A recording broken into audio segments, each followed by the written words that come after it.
Hey, it's Andrew Morgan, host of the Hmmmmcast, the Netflix original movie podcast. Each week, we preview and review the biggest Netflix original movies with special guests from the film industry, the music industry, comedians, and of course, our fellow critics and podcasters. The Hmmmmcast is available on hmmcastpod.com or wherever you get your podcasts, on the socials at hmmcastpod, and is a part of the Forgotten Entertainment family. Ladies and gentlemen, please notice that exits are conveniently located at the front and rear of this auditorium. When leaving the theater, we suggest that the exit at the front of the auditorium will allow you easier access to the parking areas. Thank you. I was going to say, like, the whole point of Star Wars is to get in to shoot those friggin' things to kill the Death Star. You're talking about the whole design of that movie. I'm a little... Things didn't go the way you thought. No, I'm just a little... Stallone's playing soccer? Yeah. What's going on? I'm watching this. I saw that at a very young age, and I didn't... You're coming at me hard. I'm not coming at you hard. Yeah, you are. I just don't believe her choices. Her choices are ridiculous. Give me an emotion. Hello, I'm Mike Butler. And I'm Mike Field. And you're listening to the Forgotten Cinema Podcast. Each episode, we highlight a film that for a variety of reasons was forgotten by audiences. Whether it be because a more popular movie was released at the same time, or the film simply didn't catch on with an audience in its initial run, we'll discuss what we love about the movie, maybe don't love about it, but we'll always recommend you revisit it. You never know, you might find your own forgotten gem. If you enjoy our podcast, please feel free to rate, review, and subscribe on Apple Podcasts, YouTube, Spotify, or wherever you're listening to this podcast right now. What's up? Nothing. Last daytime recording. Yes, for those who don't know, I don't know why this is news, but for those who are not aware, we usually record Fridays. I'd like it to be in the morning, but it's usually in the afternoons. And I have since obtained employment where my Friday afternoons are going to be, pretty much busy. So now we are moving to prime time. Woo! So we will be recording now on a Friday night. Get ready for Mike Field to be falling asleep at the microphone. That's not going to happen. Anyway, but I think also, Butler, we probably, and I meant to tell you this off mic, but I thought maybe it'd be a good idea to do a couple lives before we start shooting. On a nighttime? Say we're on Friday night, people are around, just kind of like, hey, even though we do record our episodes ahead of time, still, I thought that might be a new wrinkle that we could add. And obviously, Butler is very excited that we can imbibe alcoholic beverages while we are doing this now. It's after 5 o'clock. Yeah, I mean, obviously, we're adults. We could probably drink whenever we want to, but it's a little bit more appropriate. It's a little sad. 11:30. Let me pour some in my coffee. Most of the time. But yeah, so I guess we'll be going to Friday nights. Friday Night Lights, I guess, is what. Oh, that's a good. We should tie that into some kind of promotional campaign. Friday Night Lights. Yeah. Maybe Are these the Friday Night Lights? So let's order some helmets and some pads, and we'll start. All right. So what are we doing today, Mike? We are doing the 2007 film Michael Clayton, one of our original. I think one of the top 10 things we put on the list. On the big list, yeah. I think it was in the list that we have is a notes app section thing.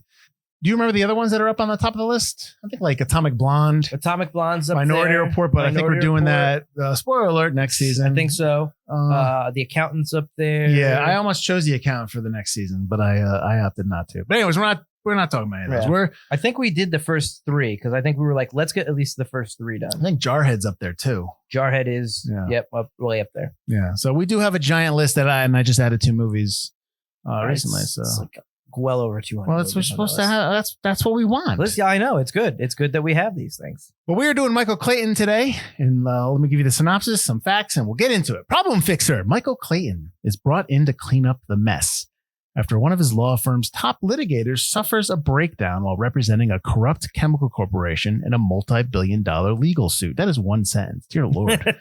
Under pressure to appease the firm's clients, Clayton finds himself torn between his desire to do the right thing and a pressing need to pay off spiraling personal debts. It was going okay until the end there. Yeah, I'm not a huge fan of that because it's about a whole lot more. So Michael Clayton has a runtime of 119 minutes. It's rated R. Production budget of $25 million. Its wide release date was October 12th, 2007. It does have a limited release date the week before, October 5th. That would just depend on the markets you were in. But honestly, the limited on October 5th was 15 theaters. So, and it made $719,000 on the limited weekend, but on its wide release weekend, it made $10 million. Guess it's 719,000. Yeah. Domestic 49 and then worldwide 93. So not a bad hit there. Production company was Samuels Media, Castle Rock Entertainment, Mirage Enterprises, and Section 8 Productions, which I believe is Soderbergh's shingle. I'm not sure. I think you're right, because I think that appeared in Unsane as well. Yeah. Distributed by Warner Brothers in North America and internationally was distributed by Summit Entertainment. So on the wide release date of October 12th, it went up against We Own the Night, Tyler Perry's Why Did I Get Married, Elizabeth the Golden Age, The Final Season, and Across the Universe. You also had on that the 12th, you had Sleuth, which is the 2007 Sleuth, and Lars and the Real Girl, which were limited releases that weekend. I've never seen Lars and the Real Girl. It's good. It's good. I like it quite a bit. On the 19th, it went up against 30 Days of Night. That is a movie that we did for our last season's Forgotten Horror. Mm-hmm.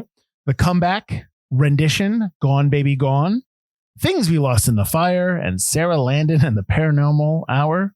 Oh, excuse me. And the animated The Ten Commandments and Into the Wild. A lot of stuff. Wow. Yeah. Those were all wide, too. Limited, you had The Nightmare Before Christmas 3D re-release, Risk Cutters, A Love Story, and Reservation Row. Jesus, there's like a ton of movies coming out that weekend. The week before, the 5th, you had The Heartbreak Kid, The Seeker, The Dark Is Rising. That was a YA book, right? I think so, yeah. Feel the Noise. Can't remember what that is. I think it's a dance movie. Which one's that? Isn't that the 9/11 movie? Feel the Noise? Yeah. Are you thinking of the one with the kid? No, that is like extremely loud. Yeah. Wow. No, Feel the Noise is, I think, is a dance movie. I don't know. And the Jane Austen Book Club. You also had an limited release on the 5th, The Good Night, The Polar Express in IMAX, and Blade Runner, The Final Cut, which is probably the last time the Blade Runner was, obviously, because the final cut was cut up, I believe. I mean, I'm sure that won't be the final cut with how many cuts there are. Final cut. Ridley Scott going, wait, one more time. Final cut.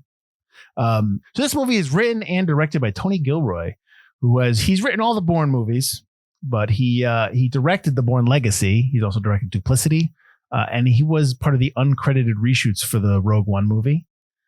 He also has written Dolores Claiborne, Armageddon, The Cutting Edge, for all you ice skating fans out there, Proof of Life, and the upcoming TV show, Disney Plus show, Andor, which we were talking about off mic. Cinematography by Robert Elswit, who's won an Oscar for There Will Be Blood, and he was also nominated for Good Night and Good Luck, and he just recently did King Richard.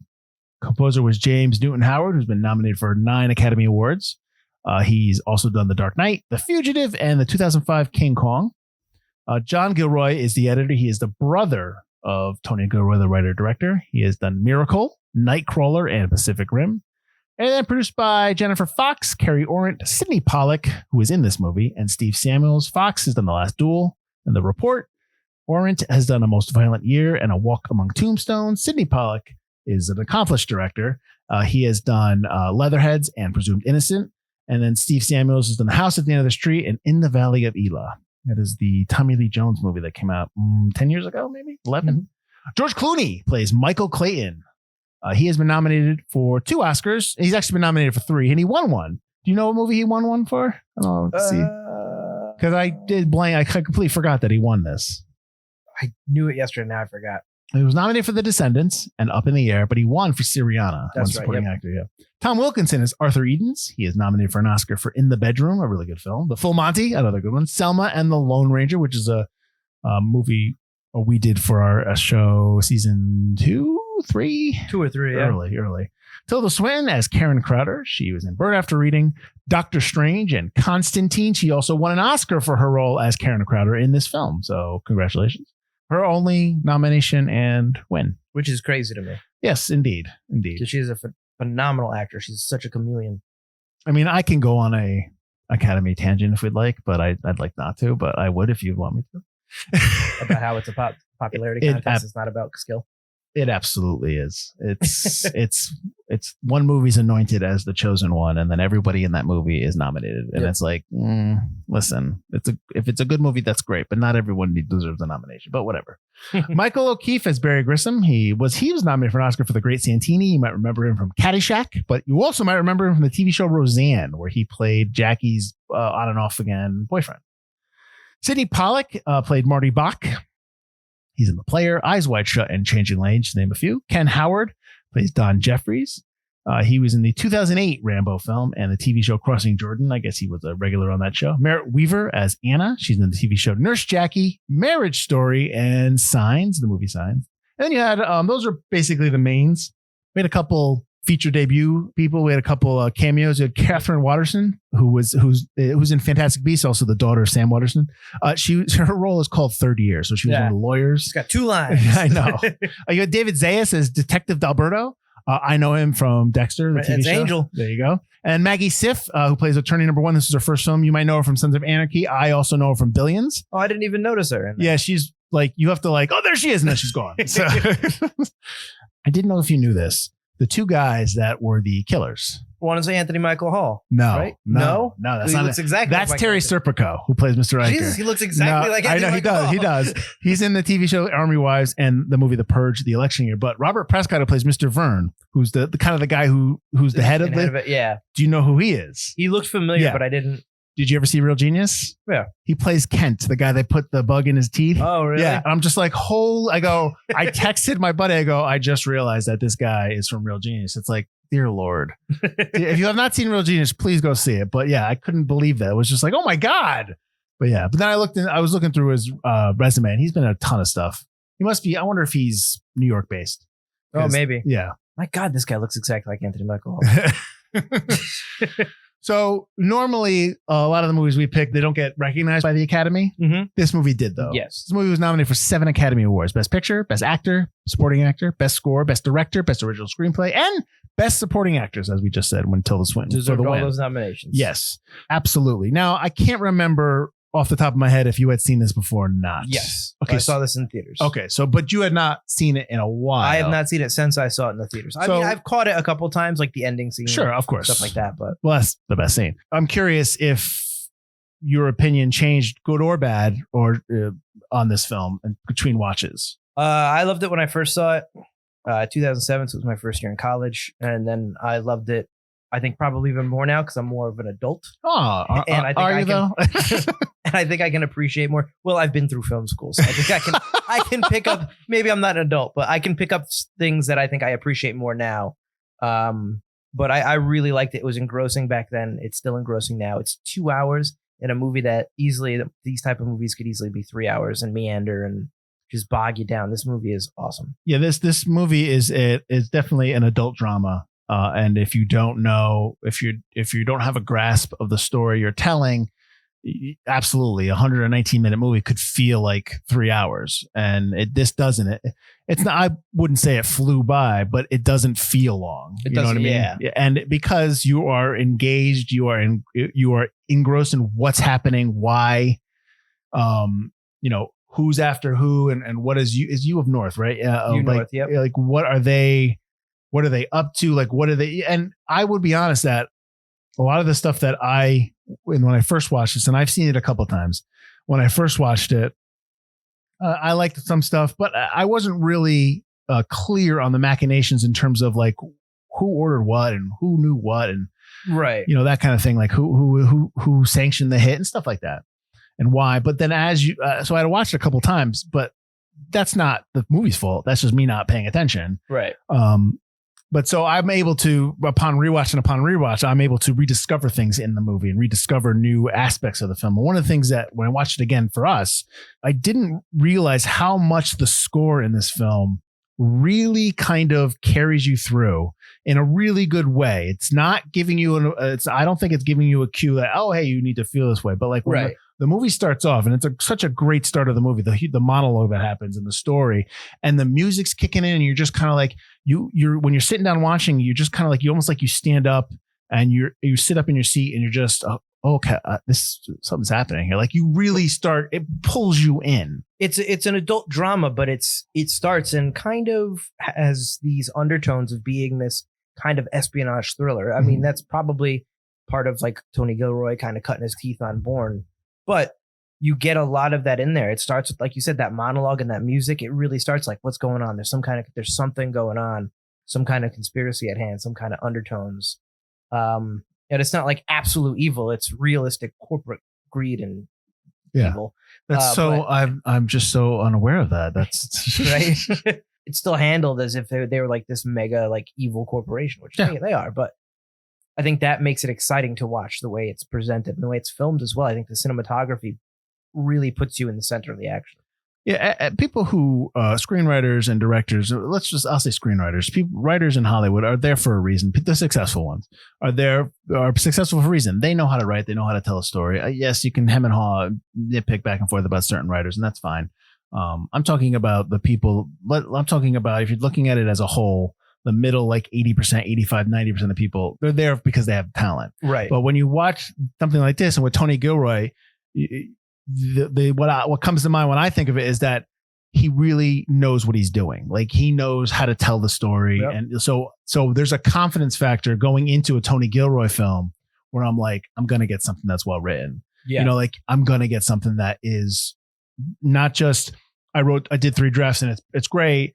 It's something that I know that he did 20 drafts of and he researched the heck out of it. And he's just meticulous. And so I feel safe going into a Tony Gilroy film going, I'm going to see something or it might not be a movie I love, but there's going to be sections of this movie that I'm really going to dig and I know it. Yes. So, and Michael Clayton is one of those films that the whole thing is something I dig and I love. So I to that point, yes, I think that he's just such a strong writer. And I think you can't go wrong seeing any of his films. You can't go wrong seeing this film. This, spoiler, I love this movie. This movie is fantastic. And one of my notes is that this movie there's not enough of these movies now. Would you say?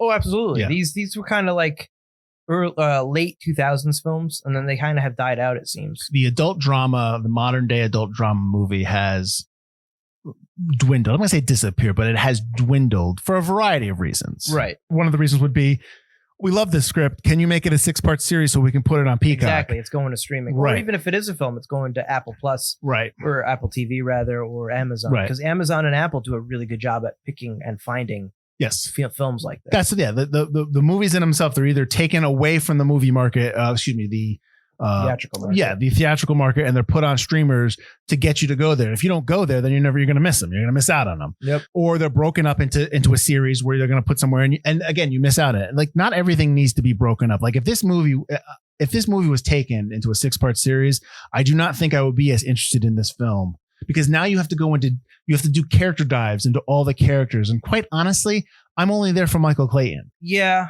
I agree. But I would have also liked if you focus maybe half on Michael and half on Arthur and kill Arthur a little later. But yeah, I think it works better as a movie because, like I said, it doesn't meander. Right. But I think if you made a series of Michael Clayton films, features, a series, even books, I think that's very interesting because I think his job as a bagman or as a fixer is very interesting. He's got a very interesting kind of like Marty says, you've got a niche. Yes. He's not like your typical, like I know you like the show Bosch or whatever, where he's a lawyer, right? Bosch, he's an LA. He's an LA cop. You the Billy Bob LA Thornton detective. He's a lawyer. Oh, Goliath. Goliath. Yes, that's like a lawyer show, or you get your Law and Order. So you're either cops or lawyers, and like his brother says, also, you got all the lawyers thinking you're a cop. You got all the cops thinking you're a lawyer. You got them all fooled, don't you? Yeah. Except for you. Like he's a very interesting character. So I could watch a series where it's like 4 or 5 episodes of him delving into some kind of case. I could do that. I don't know because just to give you an example, you haven't watched it, but I watched the Reacher show. I haven't watched that show, and it's entertaining. It's 9 episodes, 8 or 9. It's entertaining. It's good, but there are times when it's like I feel like we're just dragging because we got to get to 9 episodes. But and that's and that's that's I don't want that in them. I want what I mean. Like it's becoming an extreme skill now. For brevity, for somebody to understand how to tell a story in 120 minutes, 120 pages. Well, we talk about that all the time, even off mic, how every movie is 3 hours when it comes out. Right. Even superhero films. It's like you don't need 3 hours of action or drama or anything. Just because you can do it doesn't mean you should do it. That's called editing. I know. That's good. Go down. Like I can keep going on. I don't want to because I want to talk about the movie because you mentioned Arthus Edens, you mentioned Tom Wilkinson. I want to talk about his assassination scene. Yes. I was talking to my buddy again about it because I had mistook what they did in the beginning. So one thing I love about the scene, and I just talked about how the music is everywhere. There's no music in this scene. No. It is a matter of fact, we're killing this guy and we're making it look like he overdosed on pills. So when they knock on the door and they go in and they shock him. And then they put the inhaler in his mouth. It's not. See, that's what I asked. I asked my buddy, they inhale. So he's like, no, they're shooting pills down his throat. It's a puff of air. Oh, it's a pill shoots shooter. pills right down his throat. I'm just like, I say this because I like the movie. That's awesome. Like just, they take him, they pick him up, they bring him into the bathroom. They give him the liquid pill. Right. The syringe. And they're talking to each other like it's like we're at work. You know what I mean? Like, absolutely. Don't miss it. Don't miss the vein. Surgical, like, yeah. It's so...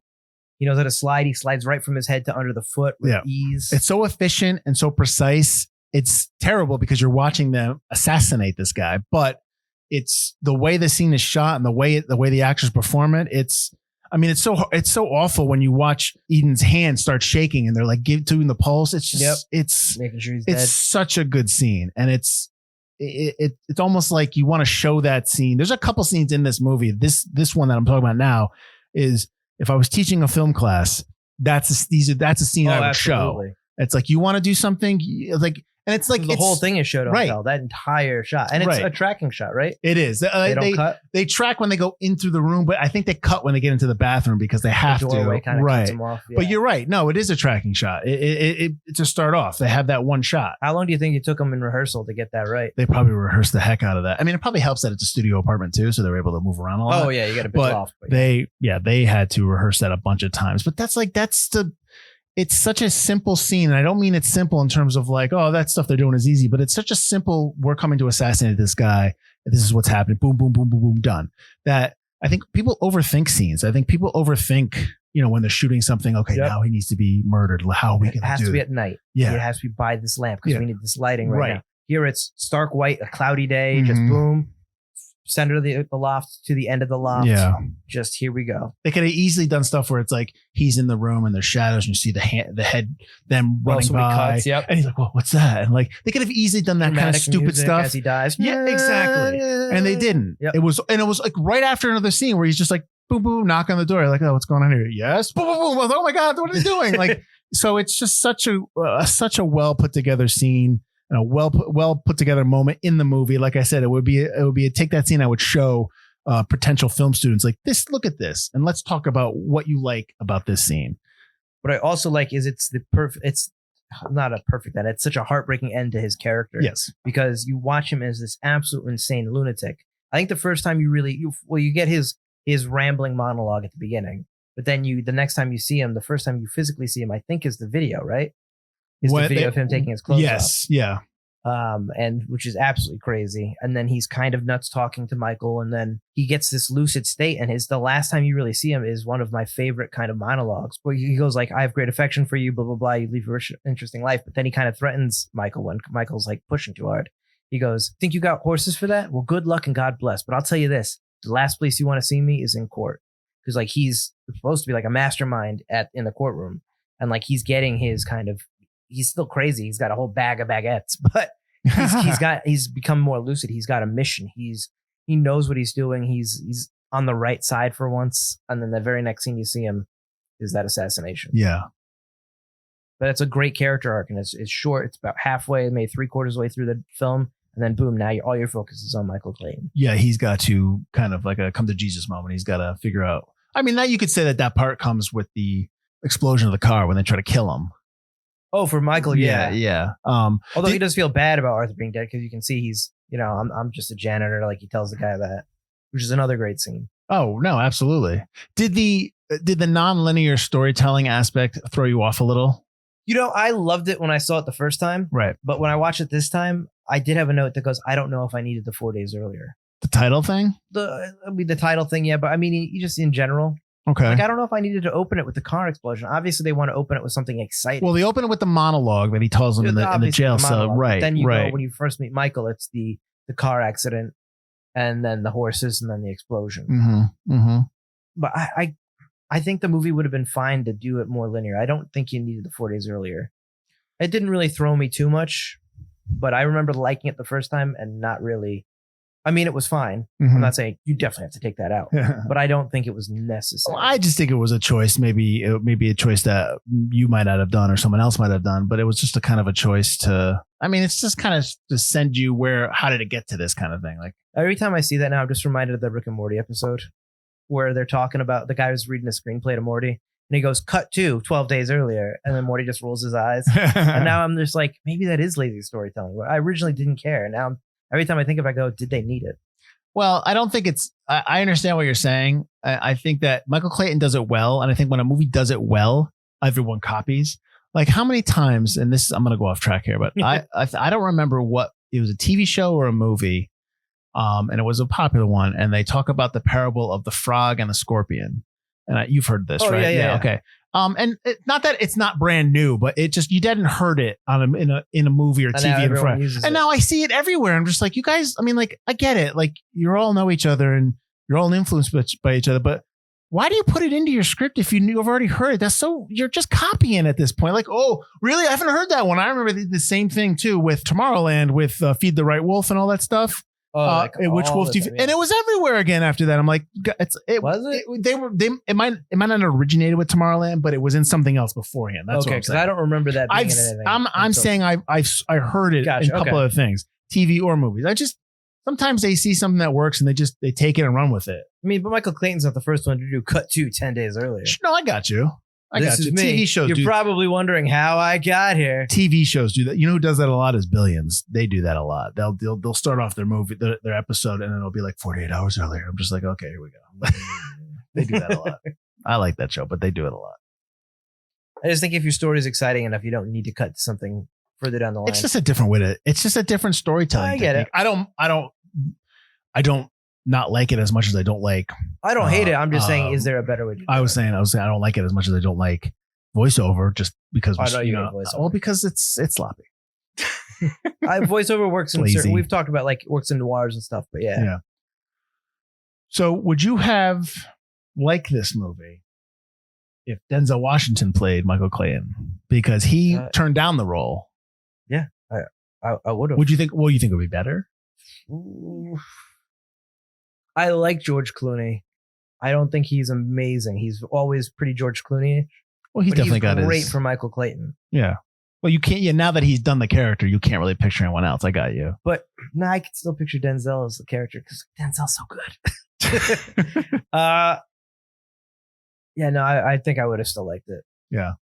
Yeah, I would have. So I guess Denzel turned it down, and Clooney actually turned it down because they were skeptical of first-time director Tony Gilroy. I saw that. It's like he's done it. It's not like he's brand new. Well, he hadn't directed anything. He just wrote. Yeah, and then Clooney met him, and then he was convinced. And Washington has said he's regretted turning the movie down after seeing it. It makes sense because it's fucking awesome. You know, like Clooney's really good in this, and we both obviously like Denzel Washington. But I think if Denzel did this role, he probably would have won an Oscar. Like, you know what I mean? Like just based on him being Denzel Washington. His last monologue would have been awesome. Oh, yeah. Could you imagine?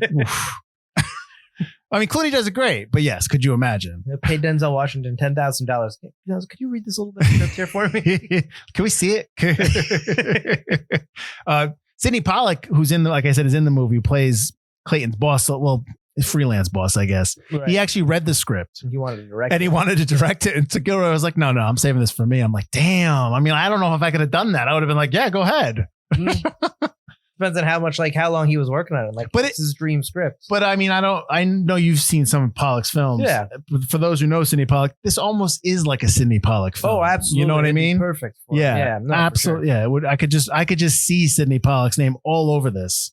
When this movie came out. This came out a year before he died too. Yeah, it did. Yeah, rest in peace.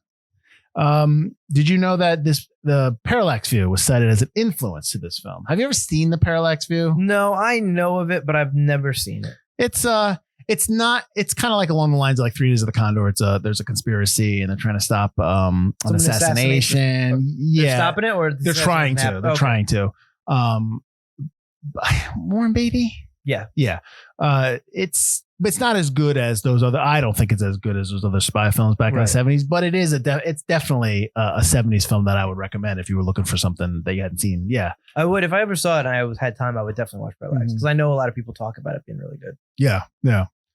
There's some basis to the case of U of North? Because the U of North case is that they're spreading like a chemical, like a toxic chemical. It's like basically a weed killer, right? That has a odorless, tasteless chemical in it that will just basically destroy your cells. It's affecting human tissues. Yeah. And there's a memo that says that they know about it, but it would cost too much to do it. Right. It. So this is actually based in some respect, according to Clooney, on the Ford Pinto case, where there was I don't know if you're aware of this. There was an internal memo that calculated the cost of recalls versus lawsuits brought by people who would be killed by the carcass of Ford Pinto had a defect. And they determined, and this is in the memo, that it was just cheaper to pay off the claims and not fix the problem. And go look it up because that's pretty bad. But so there's some basis to this case in the movie compared to like the Ford Pinto case, which I thought was 229 it was, or 299, 229. I don't remember. Basically number. Said, hey, the weed killer is going to be too expensive to change. The tissue damage. Yes. We'd have to remake the whole formula. Right. And that's what Arthur finds that. Yep. Even though it was supposed to, all those documents were supposed to have been burned. And then he makes the 25 cases of thousands of copies. And when those guys, the Mr. Iker and Mr. Vaughn, was that right? Mr. Burke. Mr. Vern. Oh, Mr. Vern and Mr. Iker, who are the bad guys, who are the assassins, the utility men of U of North. Guys, yeah. They go and they buy a case of them.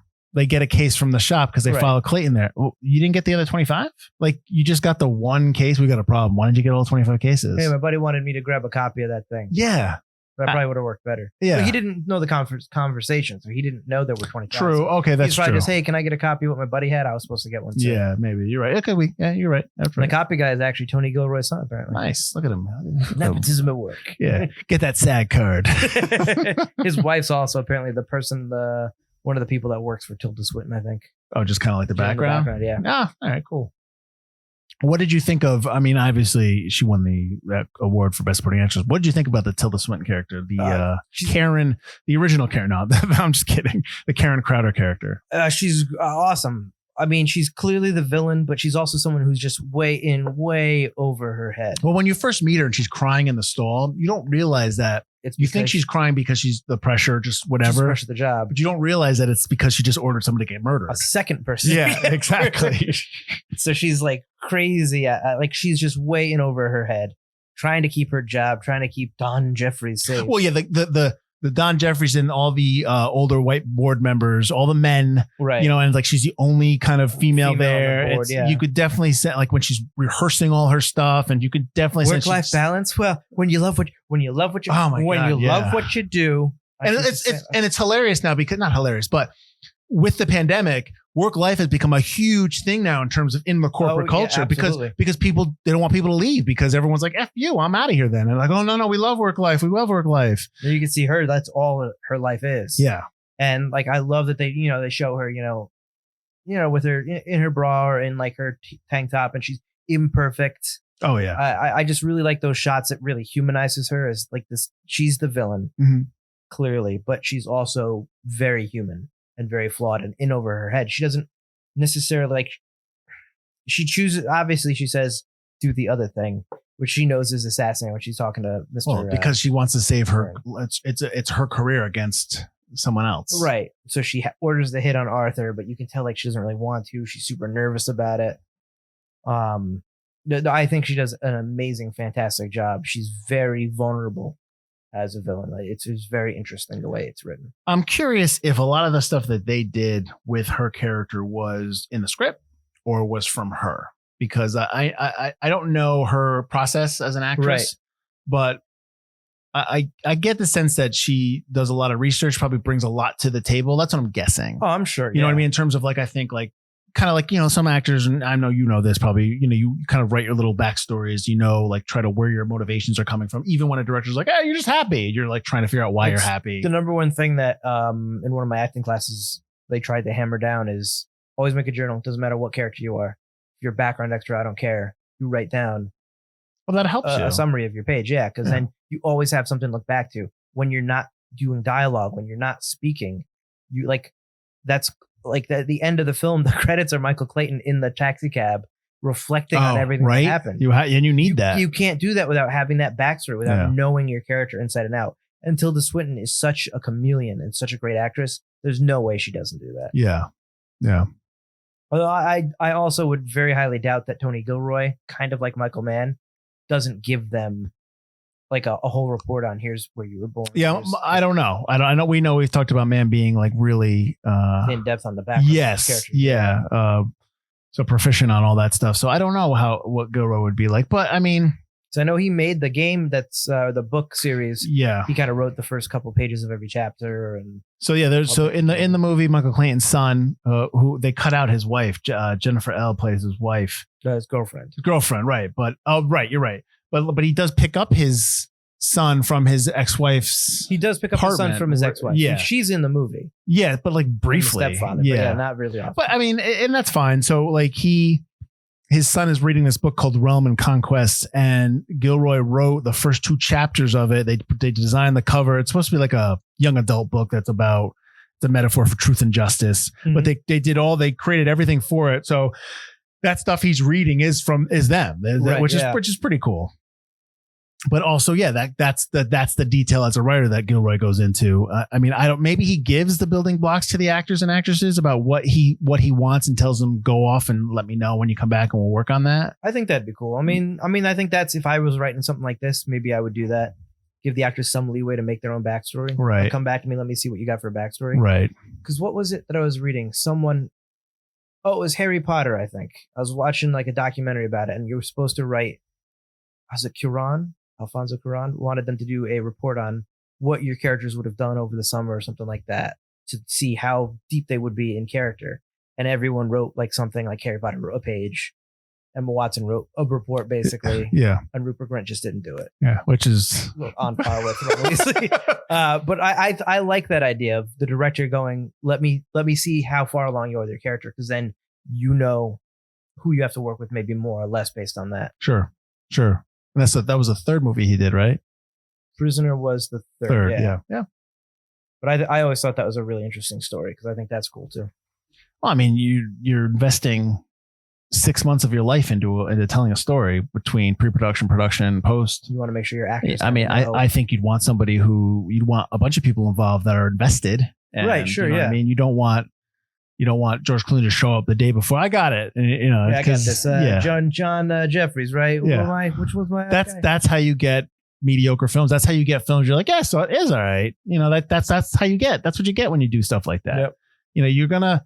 Your output is what is going to match your input all the time. And so, I think that's when people put the work in. I think you can't help but just respect what's good. And honestly, and what you're going to watch is going to be something worthwhile. Oh yeah. So the Mercedes-Benz S-Class that they used to explode was actually a car they used in The Devil Wears Prada. Did you hear this? I saw that, and they cut it in half. So in Devil Wears Prada, they took the car and they cut it right in half so that they can have process shots between Streep and Hathaway, so like they can just go back and forth.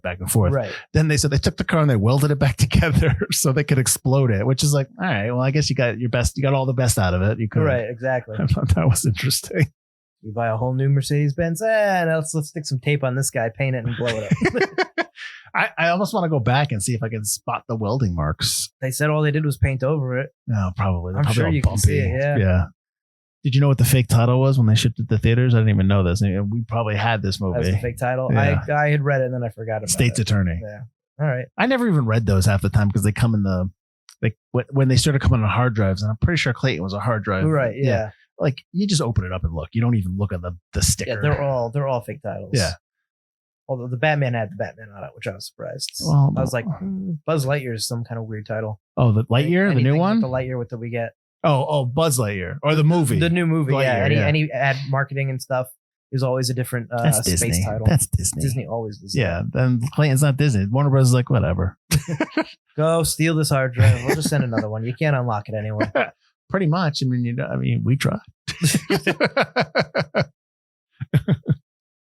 What did you think of the backstory with Michael Clayton and his failing bar? I mean, that featured so heavily in your summary. I think it's the ticking clock. It's the reason why Michael Clayton's doing what he's doing. The reason why he accepts the check from Bach. Right. Yeah, I think it's just kind of it's his and the audience's personal ticking clock on what drives him right now. He's trying to get out. It makes him a part of the story. Makes him an anti-hero kind of thing. He's a bad guy trying to do right, but he's trying to get out and try to, you find out that he went in with the bar with his brother because he wanted to believe in his brother and he gambled on his brother.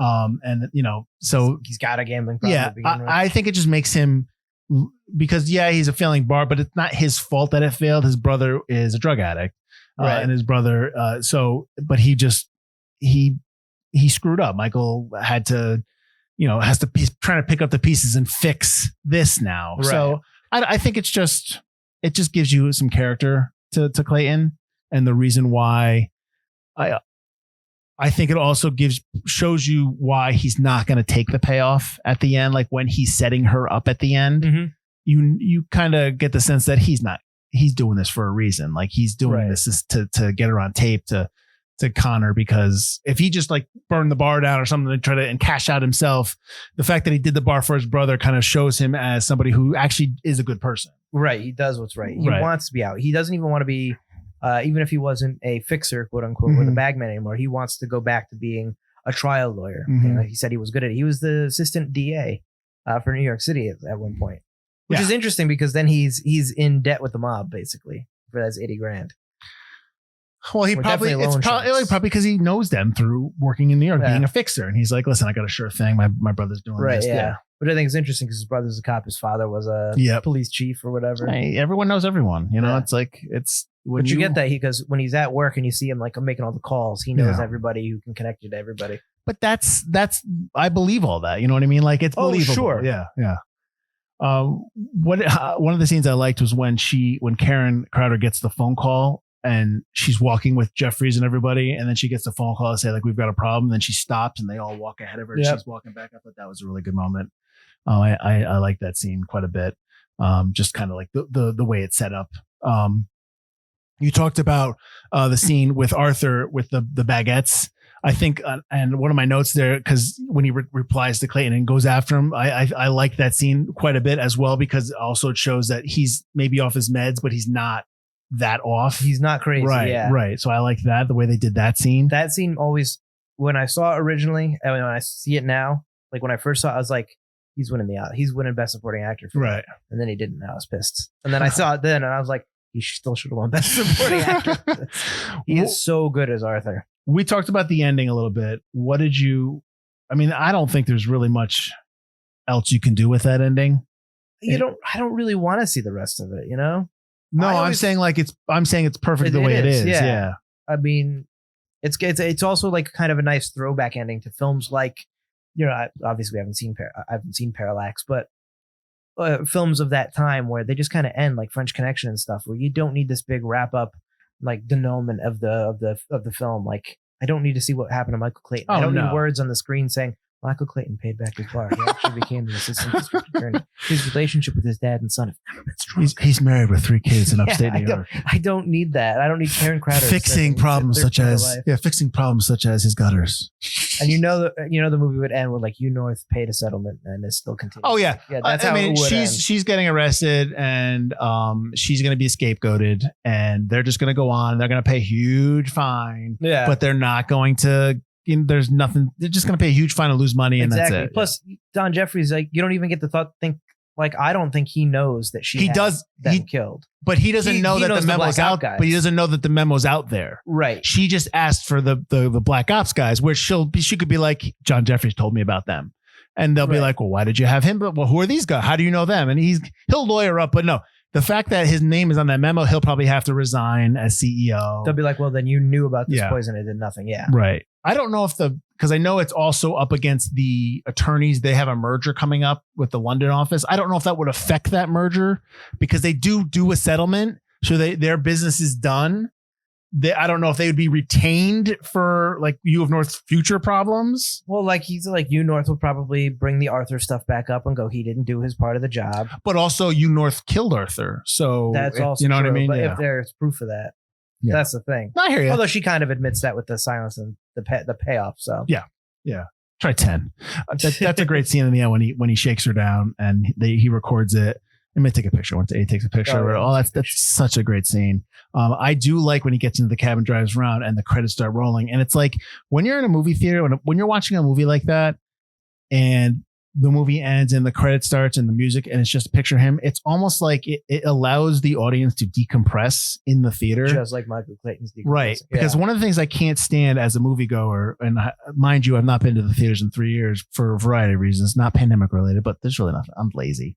But I hate when you watch a film and you love it and everyone's up, let's go, boop, boop, and everyone's out and okay, where are we going now? It's like, can we just relax and kind of take in what we just watched? And I thought I need a semicircle of friends out in the lobby like people like to do and hold court when and if you don't notice this, when you're in the lobby after a big movie and you see a circle of guys all standing around with their legs all stretched, their legs all out like they're in like a stance, their hands in their pockets or their full arms are folded, and they're just talking at each other and they're talking with their heads tilted up and like, oh yeah, you know what I liked in that part of that movie, and they're just like, that's what I'm talking about. I don't need that. I don't need that circle of, hey, look at us, we're talking about a film, everybody.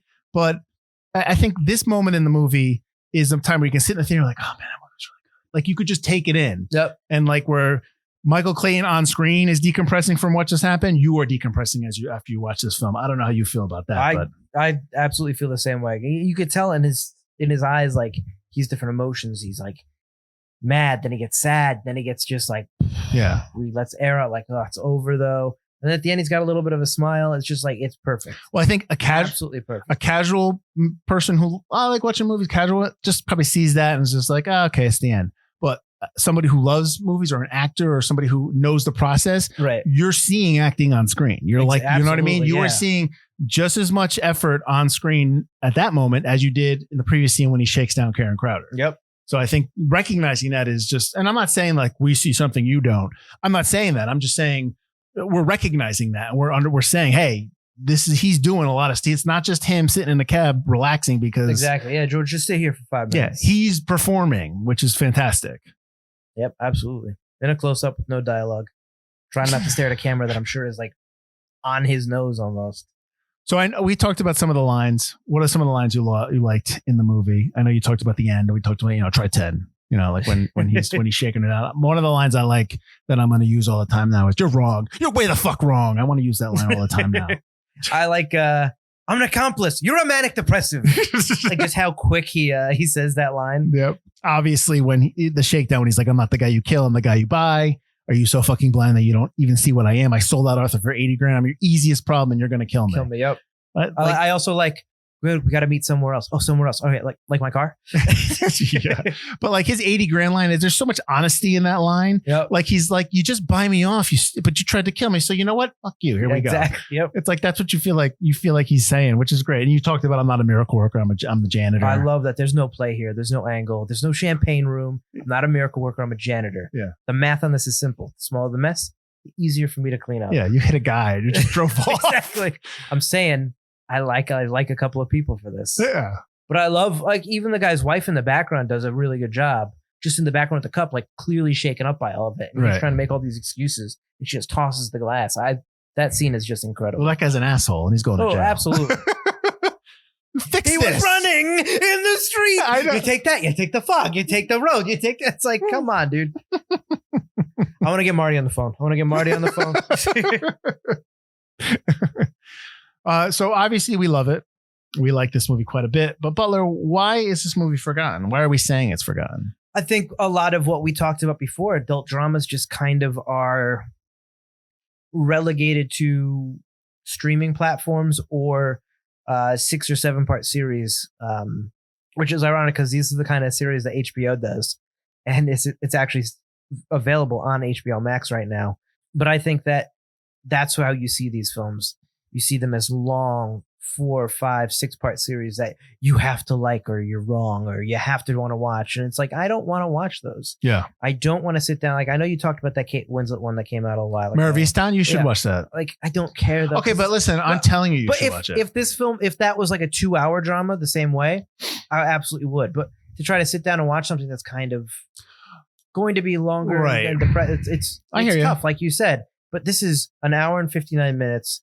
Telling the same kind of story, an adult drama, interesting.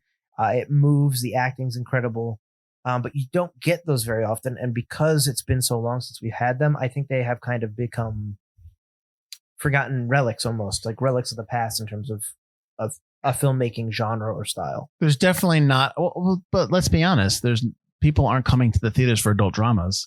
Oh, absolutely not. Especially, even the ones you get aren't quite like this. As we get back to normal pandemic wise, I'm hoping that there'll be a fervor to go see these types of films in the theater. I'm hoping, but I don't know. I think the ones you get now are you either get lowbrow, which I'm fine with lowbrow, or you get like superhero movies, which I'm not saying superhero movies are lowbrow. I loved the Batman. There's just so many of them. So many. Yeah. Or you get sci-fi, or you get just regular action or kids movies. And when you get a movie that's an adult drama, it is overly artistic, it's such a niche, like you just don't get it kind of a thing. Right. That even as someone who went to film school, who went to drama school, I hate it. And I hate the people that defend those films and say, you just don't get it. I get it. It's fucking boring. Right. Some movies don't. You like certain. A lot of people like movies for this. It's a subjective medium. Right. Absolutely. But this tells the same kind of story that those would, in a very exciting, not fast paced, but in a way that moves. Yeah. And doesn't stretch itself too thin. Right. There are only a handful of people that really know how to tell a story, that are really great storytellers. Not just writing, but visually as well, especially in this medium. Yep.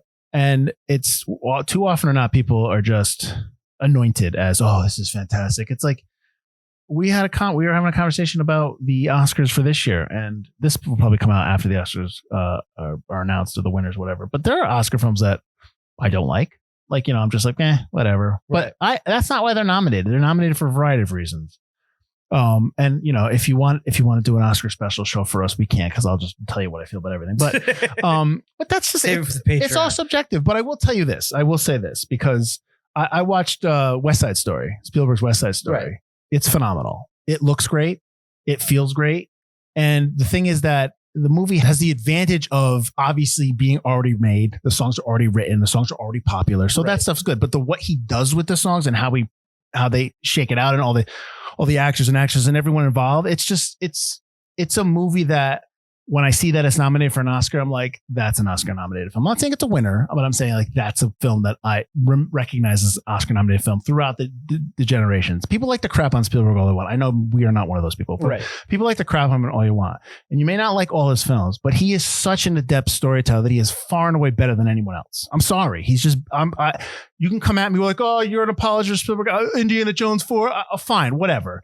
He is still better than your best. I'm sorry. He just is. Like I like Christopher Nolan quite a bit. I liked Christopher Nolan. No, I do. That's my point. My point is, but I don't want my director to get on to tell me that I don't understand a film because he mixes the audio differently and tells me that's just something that you can't. I didn't realize people can't handle the audio tracks being mixed. Like, screw you, dude. Tell a story. Much like the line in one of his own films, you either die a hero, or you see yourself become a villain. It's like the concept is.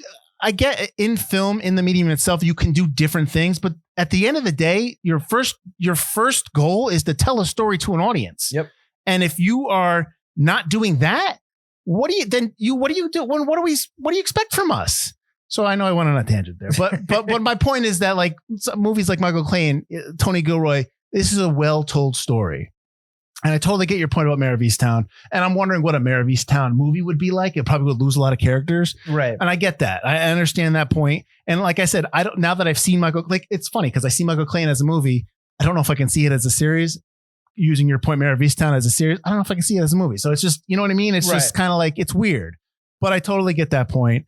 But I think that I don't know. It's forgotten, I think, for a lot of people just because of people don't get corporate nature. People don't understand some of the U of North stuff and all, and the lawyer stuff. It's a little maybe above people because it's just maybe that scares people away. But also, I think people have watched this movie and like, I liked it, but they don't ever go back to talk about it again. Like the whole concept of this podcast. Exactly. So I think it's definitely a movie that if you want to watch a really good story and maybe you're a little older now, maybe you watched this 10, 15 years ago and you want to kind of go back and revisit it. Right. I think you totally should, because what you watch on screen is great filmmaking and great storytelling. Right. And it's something we both love. Absolutely. Hey, you know what else we love, Butler? Where people can find us. Well, look, Good thing you can find us pretty much anywhere. You can find us at ForgottenCinemaPodcast.com or ForgottenEntertainment.com, as we are part of the Forgotten Entertainment family. While you're there, check out all the other great videos and podcasts that we host there. We're also available on, like I said at the beginning, Apple, Spotify, Google Play, YouTube, all that good stuff. Like, rate, review, subscribe. It helps us increase our reach, I guess, algorithms and all that. So go do that. Algorithms and all that. And that's what I got. And join us next week as we are going to 1973, where we're doing the movie The Paperchase, which is a film Butler's never seen. I can't remember a lot of this movie. It's going to be a good one. So we're we're doing The Paperchase next week. That's it. Go watch Michael Clayton. It's awesome. Yep. HBO Max. Oh, that's right. HBO give us money. It's in the TCM hub in HBO Max. Oh, is it?